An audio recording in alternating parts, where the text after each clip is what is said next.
You're discharged from the hospital on March 25th and you return to Maui and you continue your care, correct? That's right, sir. And we mentioned by the March 27th you had an attorney, yes? Yes, sir. On March 31st, you go to see your primary care doctor on Maui, Dr. Joanna Yun, correct? Or Yun, correct?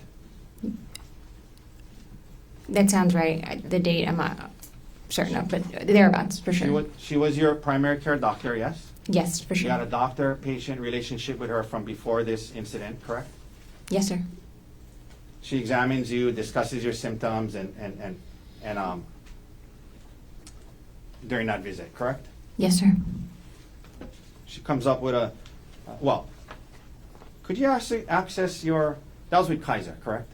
Yes, sir. Could you access your Kaiser records at the time online? I'm sure I could. Yes, sir. She comes up with a diagnosis list for the visit. And then the next day on April 1st, you email her and you ask her, hey, doctor, do you mind adding traumatic brain injury to your diagnosis list? Objection, rule of completeness. Sustained. I'm going to get to the second part of it. We'll read the exact email.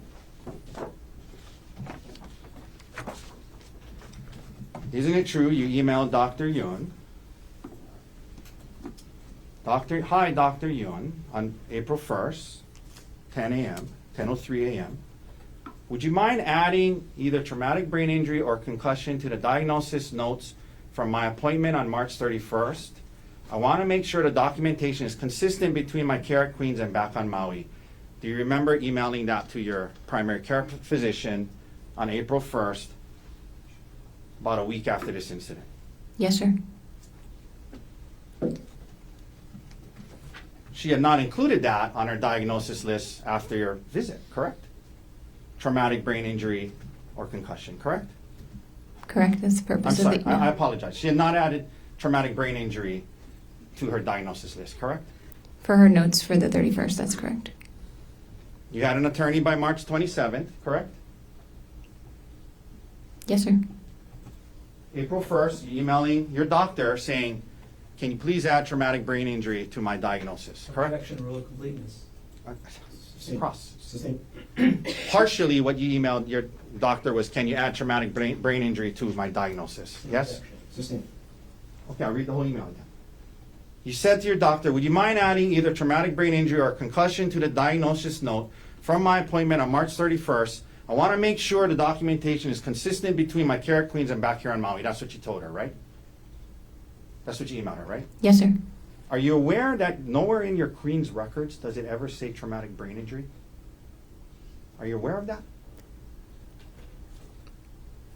I'm not aware. Sure. Did you review your Queens records before you emailed that to Dr. Yun? When I met with Dr. Yun on the Ma'am, 31st. my question is, did you review your Queens records from your stay at Queens before you emailed Dr. Yun on April 1st saying you want to make sure the documentation is consistent between my care at Queens and back here on Maui? Did you review your records at Queens before you sent that email? I don't recall, sir.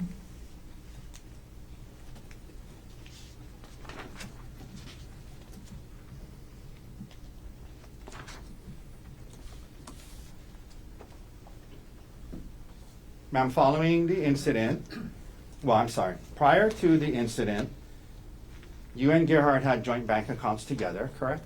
Yes, sir. Joint meaning they belong to both of you, yes? Yes, sir. For example, you had a joint saving account with Gerhardt with Capital One, yes? Yes, sir. And you admit that back then Gerhardt made more money than you, correct? Yes, sir. More of the money in the joint account was from his earnings than yours, yes? Yes, sir. In other words, he put more money into that account than you did, correct? Yes, sir. On March 27th, 3 days after the incident, you opened up, you went on, let me ask you this way. You opened up an individual checking account only in your name, without Gerhardt being on that, and you moved $123,515.38 from the joint account that belonged to both of you, and you moved that money into your individual account, correct? I moved a large amount of money. The exact dollars I'm not sure of, but it is in that ballpark, Yeah, sir. in the ballpark of 120, 130 grand, right? For sure, yes, sir. And you didn't ask Gerhardt's permission to do that, did you? That's correct, I did not. Now, you didn't take half of it and leave half of it for him, did you? No, sir. Okay. Is that something you did online, Yes, sir. in front of a computer, Yes, sir. logged on, Yes, sir. created your own new account, I made a new bank account, yes, Yeah. sir. online, right? Yes, sir. Okay. 3 days after the incident, correct? Yes, sir. Did that by yourself, right? Yes, sir.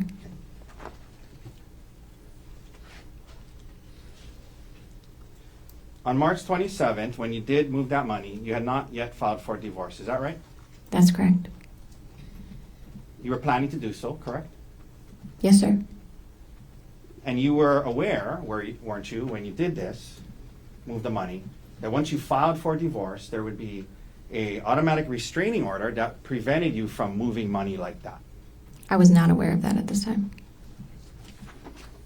So you moved the money without his permission before filing for divorce, and you talked to your attorney about that as well, correct?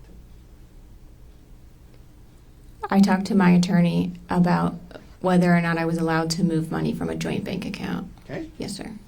Now, and he told you you can so long as you don't file for divorce yet, right? He did not say that, sir. Later on, when you were asked about this, you indicated to the prosecutors that you did it because, in part, there was a need to pay back your parents $85,000 from a loan that they had given you and Gerhardt, correct? That's what you told the prosecutors, that partly why you moved that money, partially, was because you wanted to, there was a loan your parents had given you and Gerhardt for $85,000, and you wanted to pay them back with the money you moved, yes? Yes, sir. Okay. And your parents were not in a rush to get paid, correct? You guys had been paying them off slowly, correct? Prior to this, we had been paying them off slowly. That's correct, sir. And in fact, isn't it true that later on when you filed for divorce and you and your divorce attorney tried to get access to Gerhardt's retirement accounts, one of the things that was stated in that proceeding was that you had been making ends meet by seeking the financial support of your family, meaning your parents. You remember asserting that to the family court in your divorce case? Yes, sir. I remember that. Okay. So in the court divorce case, you're indicating that your parents are helping you get by financially, but in response to this money, this thing about moving the money, you said that you need to pay them back the 85 grand right away, correct? At the time when I paid them back, I did not know that they were going to be in a financial position to help me in the way they are now. Did they say to you when you told them, hey, here's the 85 grand, did they say to you, hold on to it, use it, you're going to need help? No, sir. And by the way, this online banking that you did on the 27th of March, online, created your new account, moved the money, on the 27th of March, I guess that was 4 days before you asked your primary care doctor to add traumatic brain injury to your diagnosis, correct? Objection, rule of completeness. Sustained. At the time you moved the money, on March 27th, that was 4 days before, sat down at a computer, logged onto it, opened up your online banking, created a new account, moved the money from the joint to that one, new one. That was 4 days before you emailed your primary care doctor asking her to add traumatic brain injury and concussion to your diagnosis list, correct? I'm not sure of the exact date of the bank account, but yes, in general, that's correct.